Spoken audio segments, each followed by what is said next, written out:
No necesitaba alzar la voz, no necesitaba gritar órdenes ni alzar la espada en desafío. Bastaba con oír su nombre, Alejandro Magno, para que el miedo empezara a corroer el razonamiento de los reyes, generales y guerreros que se atrevieron a enfrentarlo, porque estar al otro lado del campo no solo significaba luchar contra un ejército, significaba enfrentarse a un hombre que consideraba la guerra un arte y al enemigo un objetivo matemáticamente calculado. No era fuerza bruta, era precisión, era imprevisibilidad. Era el terror silencioso de saber que incluso rodeado siempre encontraba la manera, y cuando no la encontraba, la creaba. Mientras los poetas lo llamaban héroe, sus enemigos lo llamaban maldición. En este vídeo comprenderás por qué ser enemigo de Alejandro no era un acto de valentía, sino una condena de sufrimiento. Y lo más aterrador, la batalla comenzó mucho antes del primer golpe y terminó incluso cuando creías que seguías vivo. Antes de continuar, suscríbete al canal, porque lo que estás a punto de escuchar no es el Alejandro de las estatuas y los libros de oro, sino el Alejandro que heló la sangre de quienes se atrevieron a enfrentarlo. Y si al final de este video ves a este hombre de otra manera, comenta abajo. ¿Qué harías si oyeras su nombre resonar en el horizonte? ¿Huirías? ¿Te enfrentarías? ¿O simplemente aceptarías lo inevitable? No fue la corona lo que le dio a Alejandro el título de El Grande, fue el terror. Y lo más inquietante fue que no necesitó batallas para propagarlo. Su nombre por sí solo era una sombra que se extendía por el mapa, doblegando reyes, aterrorizando generales y dejando a los ejércitos en la duda incluso antes del primer contacto. Tenía solo 20 años cuando ascendió al trono de Macedonia, joven, despiadado, entrenado por Aristóteles, hijo de Filipo II, un rey guerrero que ya había forjado uno de los ejércitos más temidos de la antigüedad. Pero Alejandro no quería mantener un imperio, quería expandirla hasta los confines de la tierra. Y para lograrlo necesitaba algo más poderoso que lanzas o caballos. Necesitaba una reputación. Cada paso suyo era una calculada demostración de dominio. Nunca atacaba de forma predecible, y cuando lo hacía parecer inevitable. La batalla del Gránico fue la primera advertencia. Alejandro se enfrentó a la caballería persa con su infantería, una maniobra que rozaba el suicidio militar, pero sabía el momento oportuno.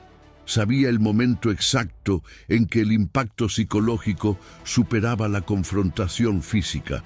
Cuando se calmó la situación, los persas estaban huyendo, y Alejandro, ileso, dejó al mundo con una lección. Luchar contra él no era solo un riesgo, sino un error de cálculo. El secreto residía en su mente. Era estratega antes que guerrero.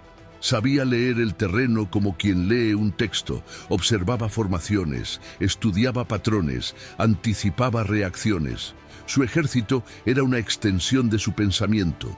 No comandaba por la fuerza bruta, sino por el control absoluto de la dinámica de la guerra. La falange macedonia, famosa por sus largas lanzas y su formación cohesionada, era solo la cara visible de un sistema mucho más complejo, donde cada unidad cumplía un papel preciso, como piezas de un juego de ajedrez tridimensional. Pero lo que más lo aterrorizaba no era la fuerza, sino la velocidad. Alejandro marchó con tropas por terrenos considerados intransitables, cruzó ríos en medio de tormentas y atacó en momentos inesperados. Era impredecible.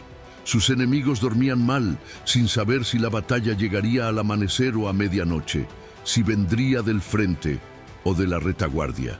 No exigió la rendición, la forzó con presencia. En Gaugamela se enfrentó a Darío III, líder del imperio persa, con menos soldados y en campo abierto, pero desorganizó a su oponente con maniobras rápidas y una falsa brecha en el centro de la línea. Mientras Darío creía tener una oportunidad, Alejandro avanzó como un bisturí. Cortó la estrategia persa en el punto preciso.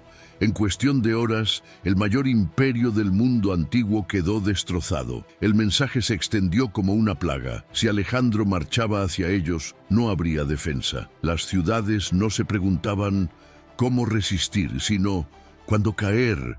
Y fue este terror el que lo precedió. Un miedo que sofocaba el espíritu antes de que la hoja tocara la piel. La mayoría de los enemigos de Alejandro solo se dieron cuenta de que estaban perdidos cuando ya era demasiado tarde. Esto se debía a que su genio no se limitaba al combate. Empezó mucho antes, en la forma en que transformó el campo de batalla en un tablero de ajedrez invisible donde cada colina, cada desnivel, cada soplo de viento formaba parte de un plan. En la batalla de Isos, por ejemplo, Alejandro contaba con menos de la mitad de los soldados de Darío III. En teoría, estaba condenado, pero eligió el campo de batalla con precisión quirúrgica, un estrecho valle donde la superioridad numérica de los persas se volvía inútil. Era como invitar a un gigante a luchar dentro de una cueva. El resultado: el ejército de Darío quedó embotellado, aplastado y desmoralizado. El rey huyó y Alejandro ganó. Este patrón se repetía. Donde otros veían una desventaja, él veía una oportunidad. ¿Se sentía seguro el enemigo? Los desestabilizaba. ¿Se sentían acorralados? Presionaba. Nunca dejaba margen para la reacción. Sus flancos, ligeros y móviles, parecían multiplicar sus fuerzas. Los arqueros cubrían los avances con precisión.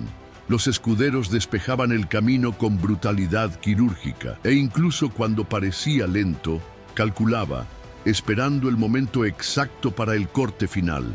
Porque para Alejandro, la guerra era ingeniería emocional. Primero, le arrebató la iniciativa al enemigo. Luego, el terreno. Y finalmente, la esperanza. Alejandro no necesitaba matar para ganar.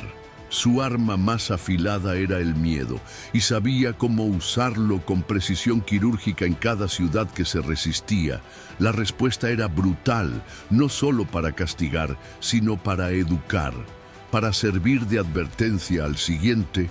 Comprendió desde muy pronto que conquistar territorio requería más que una estrategia militar. Era necesario colonizar la imaginación del enemigo. Cuando sitió Tiro, por ejemplo, la ciudad se consideraba impenetrable, protegida por el mar. Muchos generales se habrían retirado o negociado. Alejandro hizo lo contrario.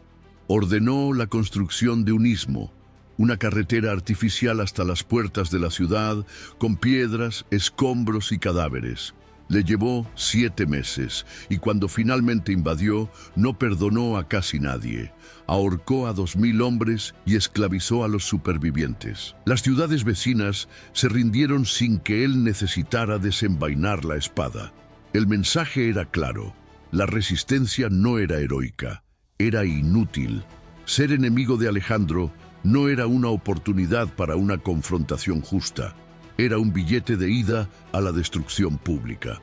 Alejandro no solo ganaba batallas, destruía recuerdos, difundía rumores, alimentaba el miedo, y su presencia a lomos de bucéfalo bastó para quebrar la resistencia. En Gaza, castigó al comandante Betis, atándolo a un carro y arrastrándolo vivo, convirtiendo la muerte en espectáculo y la dignidad en polvo. Su estrategia trascendió el terreno de juego. Demolió templos, reorganizó políticas, borró identidades y las reemplazó con su propia imagen. Ser su enemigo era enfrentarse a alguien que quería ser un dios, incluso muerto.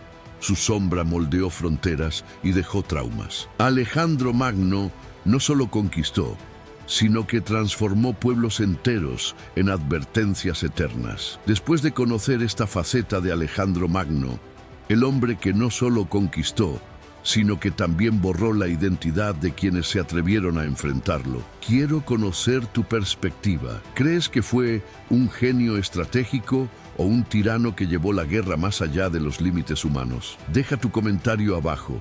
y dinos qué parte de esta historia te impactó más. Tu opinión es importante porque ayuda a mantener vivo el debate sobre el verdadero peso de las acciones que moldearon el mundo. Después de todo, hasta el día de hoy, decidimos qué líderes se convierten en héroes y cuáles merecen ser recordados como monstruos.